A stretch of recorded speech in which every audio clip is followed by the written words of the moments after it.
Hello, welcome back. Today I am here to have a quick chat with you about something that I sometimes hear bilinguals talk about, bilinguals like you and me talk about, and it makes me a little bit bothered in a way. I don't like this idea, and I'll explain to you why I feel that way. Okay, so I'm obviously going to think about my own experience and my own feelings with bilingualism and hope that this can somehow give you some important things to think about on your own journey. So, I have been speaking English for 20 years. I hate saying that because it really does make me sound old. Yeah, I have been speaking English for 20 years. And so I'm soon to be 35 years old, next month in fact, which means I started when I was 15 when I moved to England with no English at all. I learned English there. And until 15, my whole life was in Portuguese because I am Brazilian. So my whole life was in Portuguese, and I was always somebody who loved music, always. So I remember being very young, like 9 or 10, and going to my aunt's house in Brazil, of course, and there was always MPB playing, people like Marisa Monte, Djavan, people like that. And I remember just loving it. So I was always very much into music in Brazil. And I discovered literature a bit later in life. But I remember the first book I read and loved, which was in Portuguese as well. I was at school. I think I must have been about 9 years old. And I read Robinson Crusoe. I think that's how we say it, yeah. And so I read it in Portuguese, and I remember really digging it, really liking it. But really, I started to really read books and know more about literature and really connect with literature later on in life. But I guess what I'm trying to say is, until I moved to England and began my new life with English involved, I was already somebody who liked words. Yeah, so I remember that I used to really pay attention to what people were saying to each other when I watched soap operas. Classic.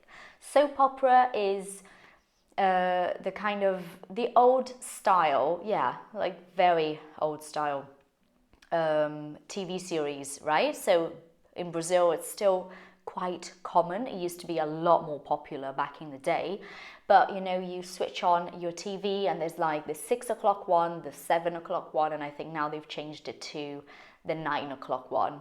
So it's like watching series, but they're daily on the telly from Monday to Saturday. You know what I mean, right? So I used to watch a lot of soap operas growing up in Brazil. I was obsessed. I loved it. And I remember really paying attention to the script, to what people were saying to each other. I was always very interested in words, in fact. So I loved music because I really loved what they were saying in those songs. Just giving you some background story here. And then I moved to England and I had to rediscover myself. And I had to learn to be myself in another language, thus rediscover myself. Anyway, I did, like everyone who gives themselves the chance to do so when they are abroad. Sometimes this does not happen. Sometimes they don't actually go through this process. They're so busy having to pay bills and having to live life around them that they don't go through this process. But I luckily did. And then I started to read in English. And I started to love it, and I started to watch films in English, and I started to love it. And I've talked about this here before, but what I'm trying to say here today is sometimes I hear bilinguals talk about the fact that they've left behind their native language and culture. I'm not interested in anything to do with Brazil. I'm not interested in Brazilian literature or music or culture. I am actually so English at heart. I think I was born in the wrong place. Like, this is my place. I've heard that a lot. And it sounds like mockery. It sounds like I'm mocking, like making fun of those people. And I am in a way, but I don't mean to be horrible. I think what I mean to say is, I don't feel like that. So, although I do feel like I fit in very well when it comes to the English culture, I do fit in very well, actually. And I love music and literature in English. And I read a lot of books in English every year. I also love music and literature in Portuguese. I think this is what I'm trying to say. So ever since I moved back to Brazil 8 years ago, I allow myself 1 or 2 books in Portuguese a year. All the rest of my reading is in English because I live here now, and I feel like it is very important for me to be in contact with English as much as possible. So I don't allow myself to read so many books in Portuguese. But I have to say, I just read a book in Portuguese now, just finished. And I was analysing the feelings involved and how it was a great book. It was a great book. Amazing, fantastic, beautiful book. You might have heard about it. It was and still is very well known.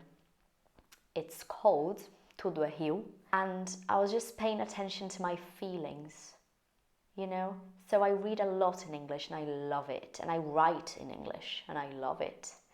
But when I read in Portuguese, there's a part of my soul that gets activated, which does not quite happen in English. Yeah. You're probably thinking, no, you? That's not possible. I'm like, yeah, me. Which is why I find it, I've been speaking English for 20 years and I lived in England for 12 years and I was a teenager. So biculturalism, being someone who has 2 cultures, was a huge part of my life. But at the same time, I am Brazilian.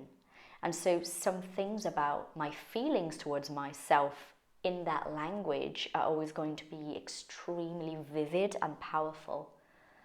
And I wanted to talk about this today because I think it saddens me a little. It saddens me. It makes me sad a little bit when I hear people say, I don't like to read in Portuguese. I don't like the language. I'm not interested. I don't think Portuguese is beautiful.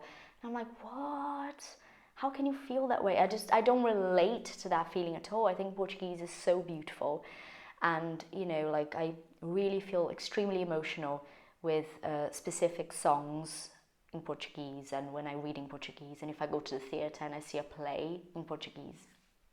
So I wanted to just have this honest chat with you, because I feel like some of you might have the wrong impression about me.